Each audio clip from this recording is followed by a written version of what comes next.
오늘 제목은 추수감사 주일 설교입니다. 질그릇에 담겼을지라도 라는 제목으로 말씀 나누겠습니다. 우리가 예수 믿고 있는데요, 여러분, 우리 예수 믿고 있는 이 신앙의 핵심이 뭐라고 생각하십니까? 왜 우리가 예수 믿어야 할까요? 우리 예수 믿는 신앙의 마지막 종착역이 뭘까요? 무엇 때문에 우리가 예수를 믿을까요? 분명해요. 성경에서 나타나는 것은 뭐냐면 예수님이 우리를 통해서 나타나시는 거예요. 하나님이 우리를 통해서 나타나시는 거예요. 그러니까 예수님이 우리의 몸을 입고 오셔서 우리에게 보여주신 건 뭐예요? 예수님을 통해서 누가 나타나셨어요? 하나님이 드러나신 거예요. 하나님이 드러나시면 끝나는 거예요. 게임이 끝나는 거예요. 그 완벽하신 분이 드러나시면 끝나는 거예요. 억울한 자도 없어져요. 그렇게 되면 고통받는 자들도 없어져요. 그러니까 우리의 신앙의 궁극적인 핵심은 나를 통해서 예수님이 나타나는 겁니다. 예수님이 드러나는 겁니다. 우리의 모든 고민은, 신앙의 고민은 그곳에 있어야 합니다. 오늘 말씀을 보면 그에 대한 아주 그 바울의 마음들을 아주 잘 담아낸 말씀이 오늘 말씀이에요. 고린도후서 4장 7절 보시면 이렇게 기록되어 있어요. 우리가 이 보배를 질그릇에 가졌으니 이는 심히 큰 능력은 하나님께 있고 우리에게 있지 아니함을 알게 하려 함이라. 이 짧은 말씀인데 이 짧은 말씀에 우리 신앙의 모든 신앙 고백의 핵심이 다 들어가 있어요.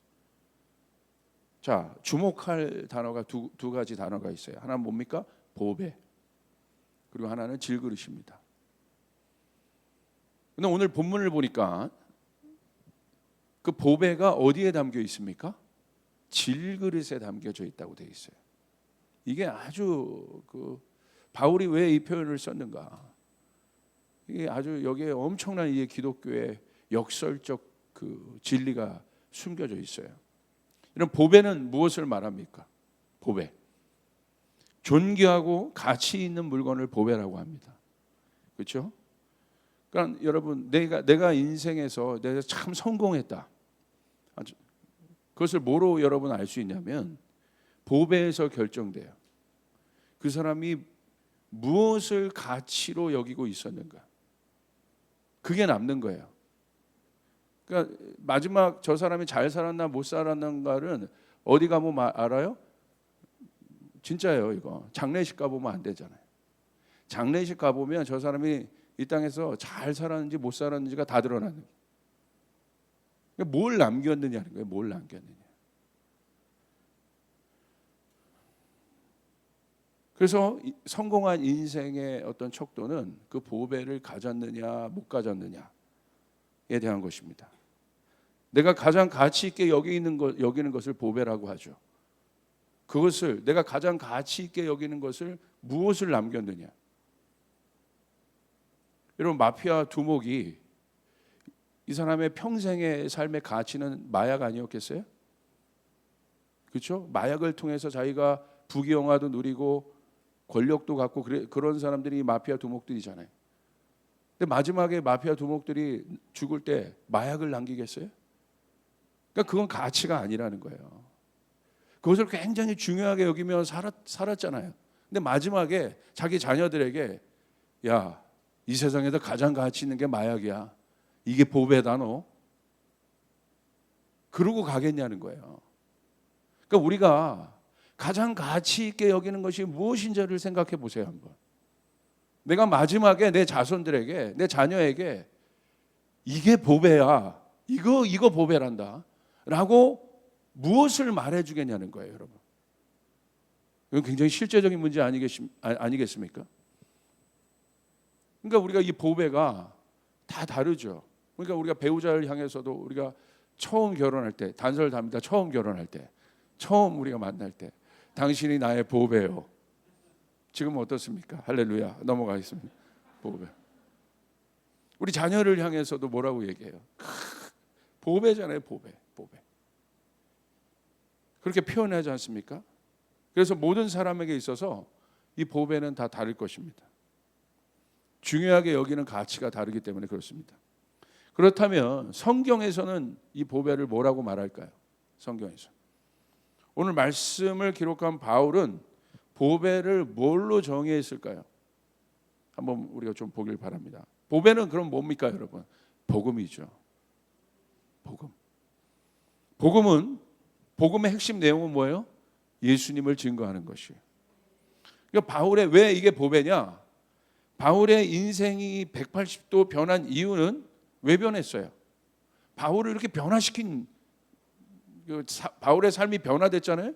그 변화된 이유가 무엇입니까? 복음을 들었기 때문에, 예수를 만났기 때문에 변한 것입니다. 내가 예수를 믿는다는 것은 복음을 통해 예수님이라는 보배를 내가 얻었다는 것을 의미합니다. 그래서 예수를 만난 사람들의 삶에는 반드시 뭐가 있어요? 변화가 있습니다. 어떤 변화가 있어요? 비포와 애프터가 완전히 달라요. 그게 변화라고 하는 거예요. 이전과 이후가 달라요. 그 시점이 구원의 시점이에요. 예수를 만난 시점이에요. 그래서 그 예수를 만난 사람들의 특징은 뭡니까? 예수를 따르는 사람들의 특징. 그 사람들이 제자들인데 첫 번째 그들에게 나타난 첫 번째 특징이 뭐예요? 자기 것을 버려두기 시작해요. 자기 그물을 버려두고 예수를 쫓기 시작해요. 그게 변화죠. 어떻게 자기 것을 버릴 수 있습니까? 여러분 어떻게 그게 가능하겠습니까? 왜? 더 나은 가치를 발견했기 때문에. 내 것을 버려두고도 따를 만한 어떤 중요한 것을 발견했기 때문에 그렇게 할 수 있는 것입니다. 그래서 마태복음 13장 44절에 이렇게 기록되어 있어요. 천국은 마치 밭에 감추인 보화와 같으니, 보배가 나오죠. 천국이 뭐예요? 있는데 감추어졌어요. 근데 누가 발견해요? 그 천국을 찾는 사람이. 근데 이 천국을, 보화와 같은 천국을 발견한 사람은 어떻게 합니까? 숨겨두고 기뻐하며 돌아가서 자기의 소유를 다 팔아 그 밭을 사느니라. 할렐루야. 너무 명확하게 성경이 보배가 무엇인지, 그리고 그 보배를 발견한 사람, 그 가치를 발견한 사람의 삶에 대해서 이야기하고 있잖아요. 너무나 분명하지 않습니까? 어떻게 이럴 수 있습니까? 이것은 굉장히 실제적인 일이에요. 저희 가정도 이렇게 돌이켜 보니까요, 저희 아버지를 통해서 복음을 듣고 이제 저희 가문 전체가 구원을 얻게 되었습니다. 그때부터 우리 가정의 변화가 시작되었어요. 어떤 변화가 시작되었습니까?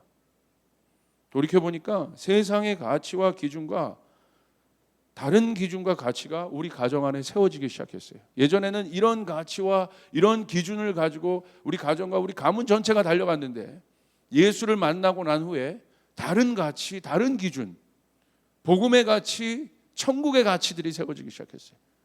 변화가 일어나기 시작한 거예요. 매일 가정 예배를 드리기 시작했고, 성서 일기를 저희가 쓰기 시작했어요.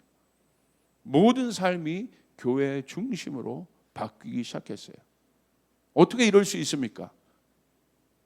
보화를 발견했기 때문에, 보배를 발견했기 때문에. 그래서 변하는 거예요. 아주 쉽습니다. 이 변화는 의외로 쉬워요. 내가 가치를 어디에 두느냐에 따라 나의 삶이 변하는 거예요. 아까 마피아 두목을 얘기했지만, 마피아 두목이 마약의 가치를 두니까 그렇게 사는 거예요.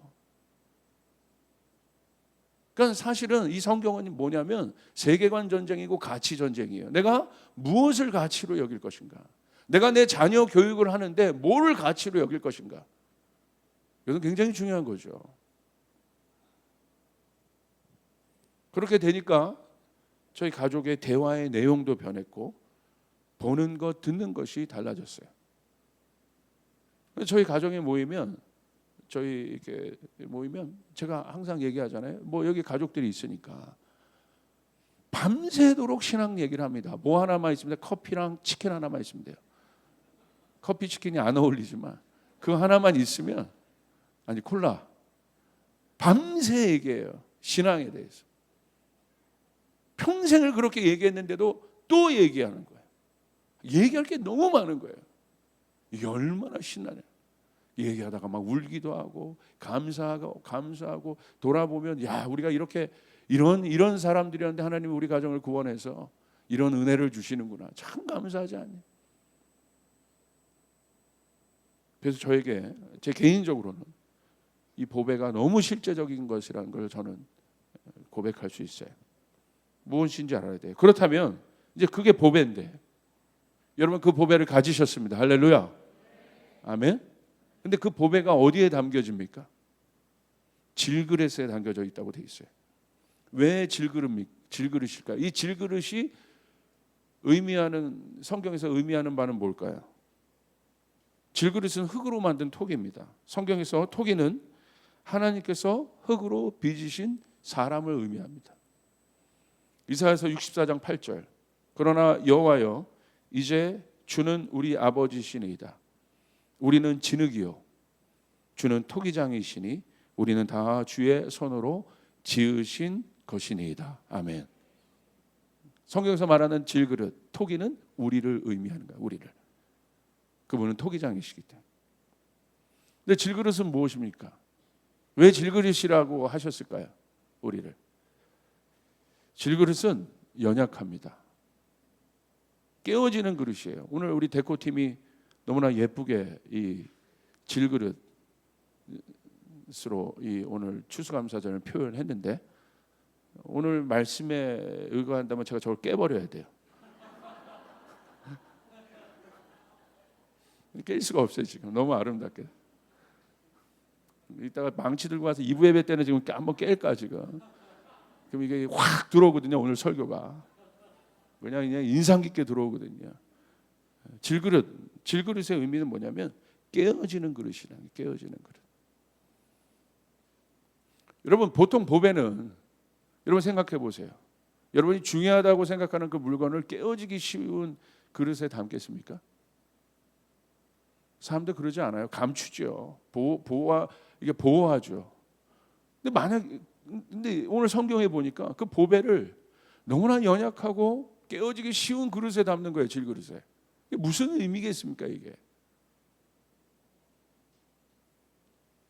왜 하나님은 보배를 깨지기 쉬운 질그릇에 담으셨을까? 우리 생각해 볼 필요가 있습니다. 보배를 질그릇에 담은 이유는 보관하기 위한 목적이 아닙니다. 그릇은 보관을 위하여 필요한 거잖아요. 그런데 질그릇에 담은 이유는 보배를 그 안에 두고 보관하기 위한 목적이 아니에요. 보배의 목적은 나타나는 것입니다. 보여지는 것이에요. 그래서 질그릇에 담으신 거예요. 그 안에 있는 보배가 보여져야 되는데 그것을 담고 있는 그릇이 견고하다면 어떻게 그 안에 있는 내용물들을 알 수 있겠습니까? 그 안에 있는 보배가 진짜인데 그것을 담고 있는 그릇이 견고해서 부숴버릴 수 없다면 그 안에 뭐가 있는지 우리가 어떻게 알 수 있어요? 왜 보배냐? 보배는 뭐냐? 보관하기 위한 것이 보배가 아니에요. 나타나는 것이 보배예요. 드러내는 것이 보배인 것이에요. 우리가 사람을 볼 때도 그 사람 겉모습만 갖고 그 사람을 어떻게 압니까? 겉모습만 보고 그 사람 쫓아가고 그 사람 사귀었다가는 여러분 낭패를 당하죠. 사람 속을 알아야죠. 겉모습 뒤에 있는 그 사람이 어떤 사람인가가 그 속에 담겨져 있잖아요. 그러니까 겉모습만 보고 갔다가는 사기 맞고 그러잖아요. 진짜는 그 속인데 그 속에 있는 것이 드러나야 진짜가 나타난 건데, 그렇죠? 왜 하나님이 연약한 질그릇과 같은 우리들 안에 그 보배를 두셨을까? 우리는 어떤 존재들입니까? 약하잖아요. 목사님 저는 안 약해요. 아니요. 우리 약하지 않습니까? 우리 난 건강 자신 있어요. 여러분 그 건강에 죽을 때까지 자신 있으세요? 아니잖아요. 나이가 들면 들수록 연약함이 드러나잖아요. 육체적인 모습부터 정신적인 것까지 전부 다 뭐가 드러나요? 연약함들이 드러나요. 먹는 약들이 많아지기 시작해. 영양제가 많아지기 시작해. 하자가 일어나기 시작해. 목사님, 저는 60 넘어도 하자 한 번 안 일어났습니다. 축복합니다. 그런데 여러분, 일어나잖아요. 일어나죠. 상처도 잘 받아요. 얼마나 우리가 상처 잘 받습니까? 무슨 말만 하면 상처받고, 누가 무슨 말만 하면 섭섭하고. 저도요, 요즘 뭐 이렇게 섭섭한 게 많은지 모르겠어요. 갱년기인가 모르겠어요. 집에 들어가서 그만하겠어. 집안에 할렐루야. 이게 무슨 말, 꼭 한마디라도 뭐 더 격려받고 싶고 막 안 그랬는데. 그래요. 상처도 잘 받고, 예전에 그냥 무시하면 됐던 것들에서도 막 신경이 쓰이고. 안 그랬는데, 나 안 그랬는데. 왜? 청년들이 모여 있는 곳에 괜히 끼기가 막, 내가 들어가면 나를 꼰대라고 얘기하면 어떻게 할까? 막 쓸데없는 생각. 불안하고 두려움이 많은 존재. 그렇지 않습니까? 그게 우리들이잖아요. 불안하고 두려움이. 왜 이와 같이 부족하고 연약하고 질그릇 같은 우리들 안에, 그 바울이 왜 질그릇이라고 표현했냐 이거예요. 그 안에 보배를 담으셨을까? 그 이유는 분명합니다. 이게 복음의 핵심이에요. 우리의 연약함이 깨어져야 진짜가 나타나는 거예요. 질그릇에 왜 담았어요? 질그릇의 용도는 뭐예요? 깨기 위해 있는 것이에요. 제가 2부 예배 때 한번 깨겠습니다. 왜 우리를 질그릇에 뒀을까? 이 연약한 그릇이 깨어져야 진짜가 나타나기 때문에, 진짜가 나타나야 되는 것이죠. 그러므로 깨어짐은 세상에서 볼 때 가장 연약하고 유약한 쓸모없는 상태를 의미하지만, 하나님의 시각은 그렇지 않습니다. 하나님의 시각은 그러지 않아요. 우리를 연약한 토기 질그릇으로 만드신 이유는 그래서 너무나 분명합니다. 토기장의 하나님을 기억하기 위해서. 이 사실을 알 때 우리는 하나님을 만날 수 있고 경험할 수 있어요. 내가 깨어져야 하나님을 만날 수 있는 거예요. 내가 깨어져야 내 안에 있는 보배가 드러나게 되는 것이에요. 하나님은 그래서 언제나 우리를 어느 자리로 부르세요? 깨어짐의 자리로 부르세요. 너무 싫잖아요, 그 자리가. 내 자아가 깨어지는 자리로 하나님은 항상 우리를 부르세요.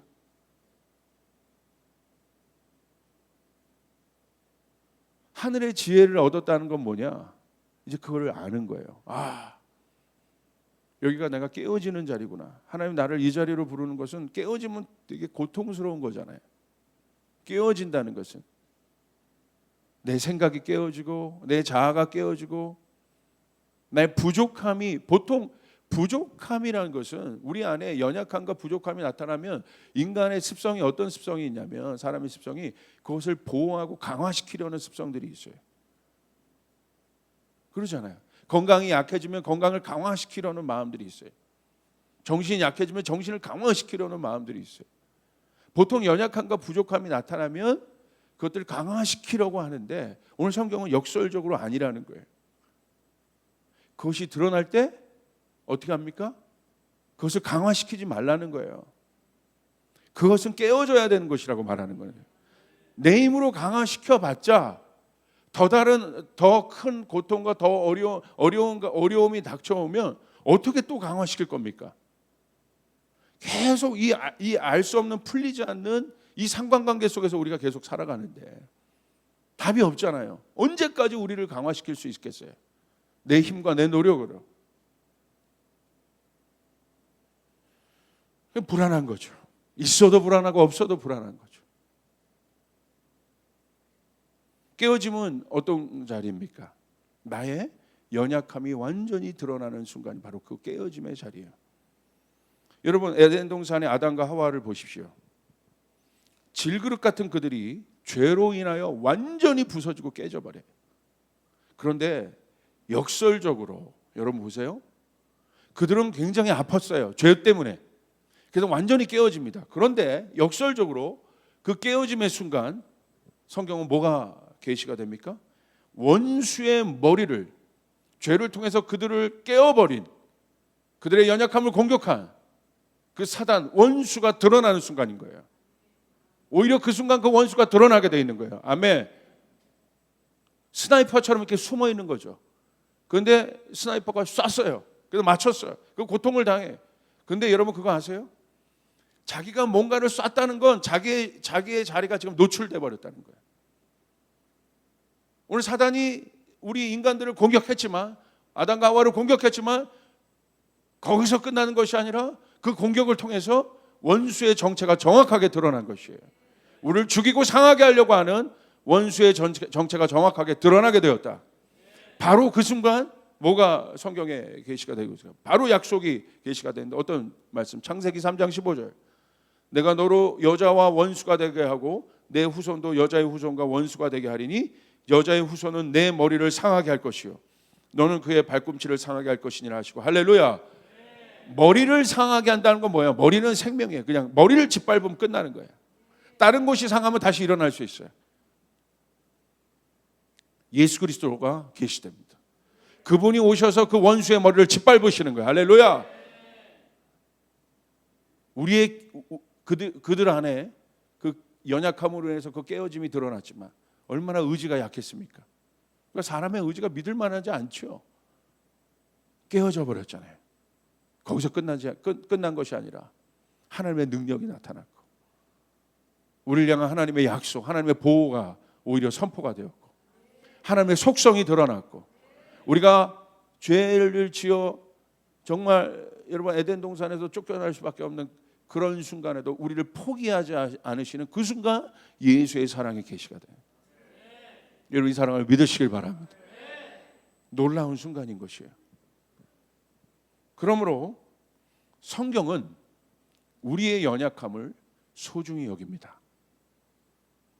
세상은 우리의 연약함을 함부로 여겨요. 그래서 우리의 연약함이 드러나는 것을 사람들이 두려워하는 거예요. 내가 내 약점 잡히면 이 회사에서 끝나는 거예요. 정치도 보십시오. 서로 약점 잡는 거 아니에요? 약점 하나만 잡아봐. 너 꼬투리 하나만 나한테 잡혀봐. 집중 포화를 해대잖아요, 그냥. 이게 사람 세계예요. 그러니까 우리가 사는 이 세상은 그 약점과 연약함을 절대 용납하지 않습니다. 존중하지 않아요. 그러니까 이 세상에 이렇게 불공평해 보이는 일들이 많은 거예요.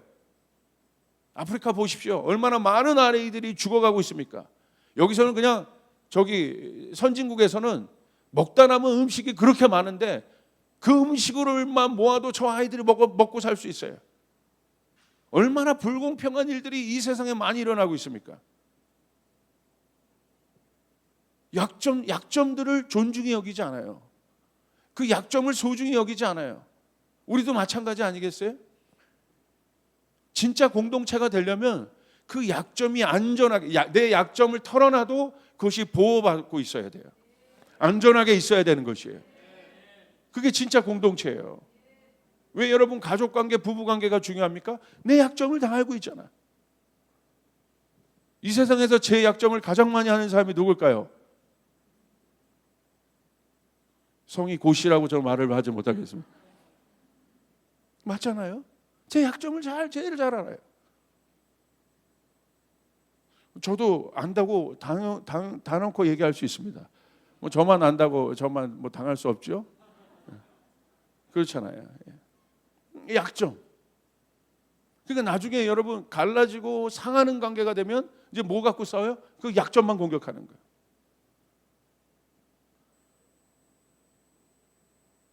결국 성숙함으로 가는 단계는 어떤 단계냐? 신앙이 깊어지는 단계는 어떤 단계냐? 뭔가를 자꾸 넣고 꾸미는 단계가 아니에요. 장착하는 단계가 아니라 내 안에 있는 약점들, 드러난 연약함들을 내가 어떻게 다룰 것인가에 대한 문제인 거예요. 우리 가정이 성숙하고 예수 믿는 가정이란 건 뭐냐면 남들이 안 하는 예배를 잘 드리고 우리는 한 번도 그 예배 빠지지 않고 헌금도 빠지지 않고 교회 생활 잘했다가 아니에요. 그 가정에서 연약한 문제들이 드러날 때 얼마만큼 힘을 합쳐서 그 연약함을 잘 다루냐는 것이에요. 그것이 성숙함인 거예요. 우리나라가 성숙한 나라, 선진국으로 가는 길은 바로 그겁니다. 우리 안에 연약한 자들이 많이 이 사회가 발전하면서 있는데 그들을 어떻게 우리가 잘 다룰 수 있을 것이냐, 그들을 어떻게 외면하지 않을 것이냐. 여러분 북한 사회 보십시오. 그러지 않잖아요. 소수의 권력자들이 백성들이 어떻게 죽어가든 말든 상관도 안 하잖아요. 관심도 없잖아요. 비정상적인 나라라는 거야. 그래서 복음으로 통일이 돼야 되는 것이에요. 할렐루야.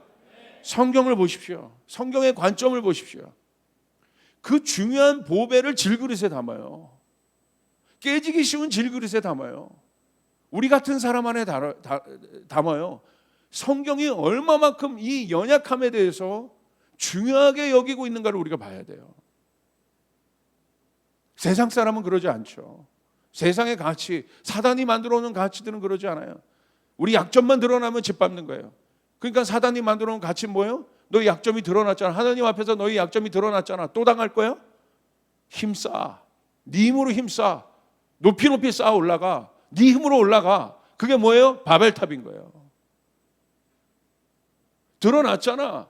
너 노아 홍수 심판 너희 한번 그렇게 당하면서도 너희 정신 못 차리네. 그 너희 연약해서 당한 거 아니냐? 홍수가 쳐도 빠져 죽지 않는 시스템을 만들면 될 거 아니야? 그래서 만들려고 한 게 뭐예요? 바벨탑 아니에요. 높이 쌓으라고. 안 빠져 죽어 너희들 이제. 사단은 항상 우리를 향해서 그렇게 공격해요. 연약함을 다룰 줄 몰라요. 그래서 사단은 가짜 아버지예요. 연약함이 드러날 때 다룰 줄을 몰라요. 여러분 진짜 좋은 부모는 어떤 부모입니까? 자녀의 연약함이 드러날 때 그 연약함을 잘 다루는 부모가 진짜 좋은 부모예요. 장점이 나타날 때 그 장점들을 잘 다루는 건 당연히 하죠. 그런데 진짜 좋은 부모는 자녀의 연약함이 드러날 때 그 연약함을 어떻게 성숙하게 잘 다루는 거예요. 그것이 진짜 좋은 부모죠. 그런데 그 연약함이 드러나면 그러잖아요. 저건 누구를 닮아서 자녀가 좀 시험을 못 봤어. 그 연약함이라고 할 수 있을까? 누구를 닮아서 저 머리가 저 돌대가리. 여러분 누구 밑에서 나왔는데요? 할렐루야. 저건 누구를 닮아서 저렇게 고집이 세? 고집스러운 연약함이 나타났어. 좋은 부모는 뭐예요? 그 연약함을 다뤄주라는 거야. 좋은 공동체는 뭡니까? 우리 안에 있는 지체들의 연약함이 나타났어요. 우리 교회가 좋은 교회라면 그 연약함을 잘 다룰 수 있어야 되는 것이에요. 할렐루야. 연약함을 비판하고 판단하는 것이 아니라 연약함을 어떻게 하면 내가 잘 다룰 수 있을까? 그 연약함을 어떻게 내가 하면 잘 섬길 수 있을까? 세상은 그러지 않아요. 교회는 뭐가 다른 것입니까? 그게 달라져야죠. 세상은 그 연약함이 나타나면 짓밟고 도태시켜버려요. 그러나 성경은 달라요. 그 반증이 누굽니까? 예수님의 등장이에요. 인간이 강하고 능력 있고 깨지지 않는 존재라면 예수님의 등장은 없습니다. 역설적이에요. 우리가 깨지지 않는 강하고 하나님 없이도 살 수 있는 존재라면 잘 보세요. 예수님의 등장은 없습니다. 예수님이 왜 이 땅에 등장하셨어요? 그 우리가 사랑하는 예수님이 이 땅에 왜 오셨어요? 역설적인 거예요. 우리가 연약하기 때문에 오신 것이에요. 우리가 불의하기 때문에 오신 것이에요. 우리가 죄인이기 때문에 우리는 예수님을 만날 수 있었던 것이에요.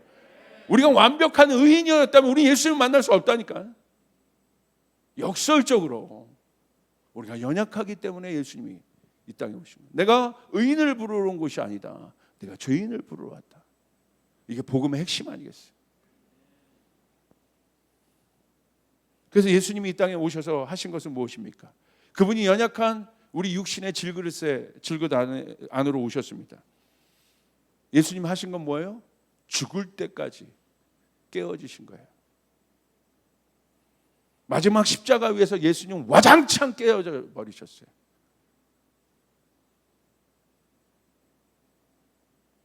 왜? 우리의 연약함 때문에 딱 깨어지신 거예요. 여러분과 저의 연약함 때문에. 예수님 그 십자가에서 와장창 깨지신 거예요.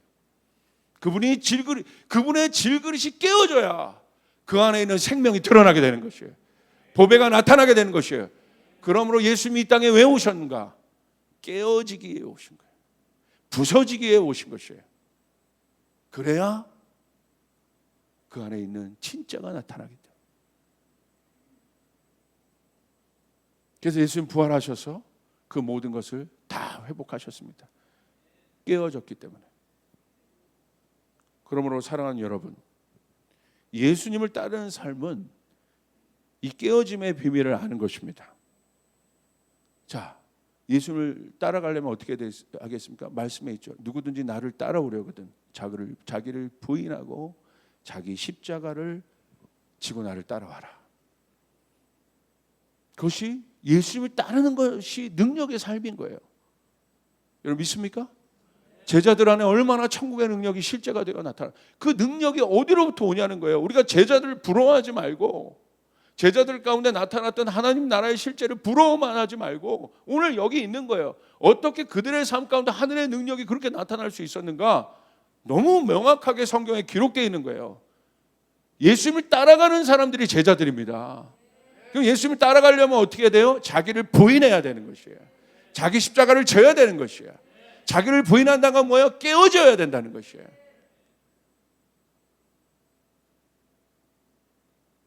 근데 어디서 깨어져요? 사람 앞에서, 세상 앞에서 깨어지는 것이 아니에요. 십자가 앞에서 깨어지는 것이에요. 그런데 그것이 깨어져야 뭐가 나타나기 때문에? 진짜가 드러나기 때문에. 자, 보십시오. 분노라는 연약한 질그릇이 드러납니다. 그런데 그 분노라는 연약한 질그릇이 깨어져야, 그것을 포장하고 강화시키는 것이 아니라 우리들 안에 분노가 드러날 때가 있잖아요. 그건 연약함이에요. 그 분노라는 연약한 질그릇이 깨어져야 그 안에 뭐가? 온유, 자비가 드러나게 되는 것이에요. 깨어져야 아는 거예요. 분노가 깨어져야 온유가 무엇인지를, 자비함이 무엇인지를 알게 된다는 것이에요. 이것이 비밀입니다. 그래서 그 사람이 바뀌는 거예요. 분노의 사람이 그 깨어짐을 통해서 온유의 사람으로. 모세가 분노의 사람이었죠? 화의 사람이었어요. 그가 깨어짐으로 말미암아 온유한 자가 됐어요. 미움, 내 안에 미움이 드러날 때가 있어요. 미움이라는 연약한 질그릇이 드러날 때가 있어요. 근데 그게 어떻게 돼요? 깨어져야 내 안에 있는 진짜 사랑이 나타나게 되는 것이에요. 와, 미움으로는 살 수 없구나. 얼마나 힘듭니까 이 미움이. 그러나 그것이 깨어져야 내 안에 있는 사랑이 드러나요. 내 안에 있는 억울함이라는 이 연약한 질그릇이 깨어져야. 여러분, 억울한 것이 얼마나 많습니까 우리 안에. 억울함의 뿌리는 공허함들이에요. 공허함. 채워도 끝이 없는 게 억울함이에요. 근데 이 억울함이라는 질그릇이 깨어져야 뭐가 나타나요? 내 안에 만족이 나타나게 돼요. 그게 비밀이라는 거예요. 비판과 갈등이라는 질그릇, 연약한 질그릇이 깨어져야 내 안에 용서와 화해라는 보배가 드러나기 시작한다. 그러므로 이 깨어짐의 비밀을 아는 사람들은 그 자리로 찾아갑니다. 그리고 그렇게 다룸받습니다.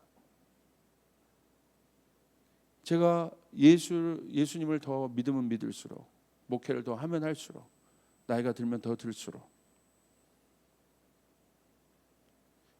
강함, 나에 있었던 어떤 능력들에 대한 고백이 아니라 점점 뭐만 봐져요? 연약함만 보여져. 볼수록 연약한 게 너무 많은 거예요. 아직도 이 분노가 일어나고 내 안에, 아직도 내 안에 이 비판, 미움들이 있고, 아직도 내 안에 있는 음란함들이 있고,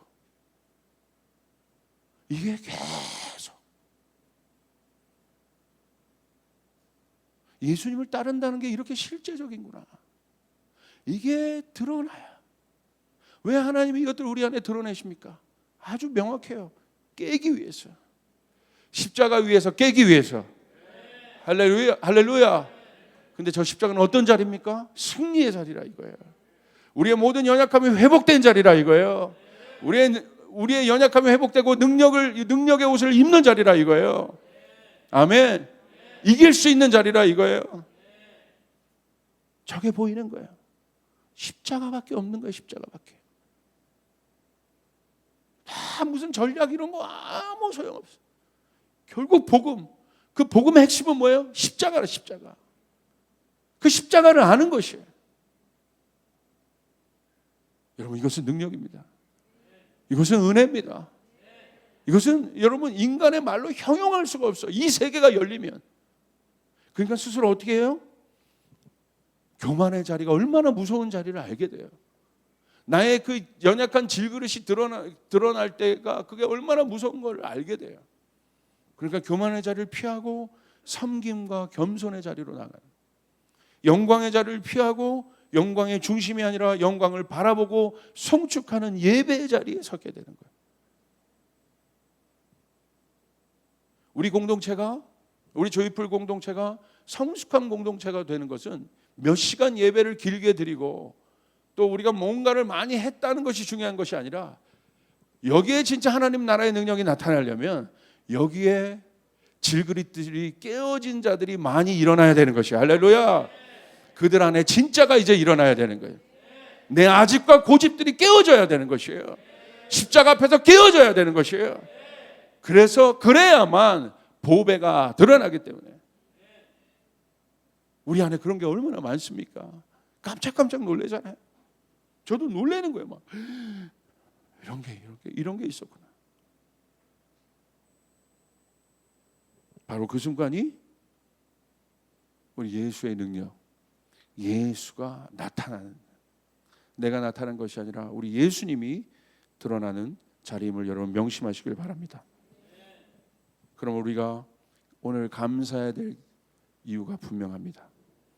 깨어질 질그릇, 나와 같은 깨어질 연약한 질그릇에 그 보배를 담아두신 것. 여러분, 마지막 때 사람이여 살 때 아마 저는 아직 그 나이까지는 가지 못했지만 아마 우리 적어도 60 또 70 넘어가신 우리 어르신들은 인생을 돌이켜 보시면 저는 그게 있을 것 같아요. 뭐가 있을 것 같냐면 아쉬움, 후회. 내가 조금 더 열심히 살았을 걸. 내가 이럴 때 조금 더 이렇게 했을 걸. 내가 잘했어가 아니라 내가 이때 조금 더 이렇게 했을 걸. 내가 힘이 있을 때 조금 이렇게 했을 걸. 그런 아쉬움과 후회의 고백들이 많이 있을 것 같아요. 그런데 거기서 끝나는 것이 아니라 내가 예수를 믿었다는 것은 그때 나타나는 것이에요. 그때 내가 이렇게 아쉽고 내가 이렇게 연약하고 이렇게 어려웠지만 내가 정말 잘못된 결정도 해서 그랬지만 그때 우리 하나님이 역사하셨어요. 자녀들을 다 불러놓고 우리가 이것에 대해서 감사하자. 우리 하나님이 나와 같이 부족한 인생도, 아쉬움이 많은 인생, 후회함이 있는 인생도 우리 하나님이 함께 하셨다. 우리 하나님이 나와 동행하여 주셨다. 나 같은 그릇에도 하나님이 보배를 담아 주셨다. 이것이 우리의 고백 아니겠습니까? 이것이 우리의 감사가 아니겠습니까? 그러므로 우리가 감사할 것만 있는 것이요. 나 같은 죄인을 살리신 그분, 나 같은 사람을 살리신 그분, 나 같은 연약한 그릇, 분노하고 여전히 아직도 고집세고 그런 그릇인 줄을 알면서도 하나님이 나에게 그 복음이란 가치를 담아두신 거예요. 여러분, 우리가 이 일에 대해서 감사하시길 바랍니다. 그러므로 사랑하는 여러분, 깨어짐을 두려워하지 마시길 바랍니다. 쫓아서 많이 깨어져야 보배가 나타난다. 깨어짐을 사랑하자. 누구 앞에서 깨어지는 거예요? 사단 앞에 아니라 하나님 앞에서 우리는 깨어지는 것이에요. 깨어져야 나타난다는 것이에요. 이것이 복음의 진리임을 여러분 깨닫고 우리가 나같이 부족한 가정, 우리같이 부족한 가정, 같은 공동체, 이 어마어마한 보배를 담으신 그분께 감사하며 결국 여러분의 삶을 통해서 그 보배를 드러내실 하나님을 기대하시면서 여러분 감사할 수 있는 여러분 되시길 주님의 이름으로 축복합니다. 아멘. 여러분 놀랍죠? 우리 주님께 영광의 박수 올려드리겠습니다. 가슴에 손을 대고 한번 저를 따라해 보세요. 하나님 감사합니다. 내가 나를 잘 아는데 나같이 부족하고 연약한 질그릇에 이 보배를 담아주셔서 감사합니다. 감사합니다 주님. 감사합니다 주님. 이 고백이 여러분의 감사가 되실 주님의 이름으로 축복합니다. 할렐루야. 우리 주님께 영광의 박수 올려드리겠습니다. 자리에서 일어나서 우리 마지막 찬양하죠.